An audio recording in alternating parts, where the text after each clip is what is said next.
بسم اللہ الرحمن الرحیم۔ السلام علیکم دوستو، ماجد رانا کے ساتھ الف نیوز میں خوش آمدید۔ امید کی جاتی ہے کہ آج کی یہ ویڈیو آپ کو پسند آئے گی۔ لندن ٹرانسپیرنسی انٹرنیشنل نے ایون فیڈ ریفرنس میں عدالتی فیصلے کے بعد نواز شریف کے خلاف برطانیہ سے ایکشن کا مطالبہ کر دیا۔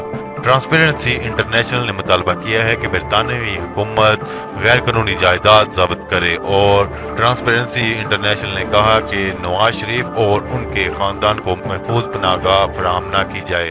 لندن میں موجود 4 جائیدادوں کی تحقیقات کی جائیں۔ واضح رہے کہ گزشتہ روز احتساب عدالت نے ایون فیڈ ریفرنس میں سابق وزیر اعظم نواز شریف کو 10 سال اور ان کی صاحبزادی مریم نواز کو 7 سال اور ان کے داماد کیپٹن صفدر کو 1 سال قید بمشقت کی سزا سنائی تھی، اور لندن کے فلیٹس ضبط کرنے کا بھی حکم سنایا تھا۔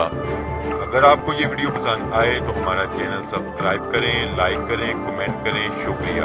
پاکستان زندہ باد۔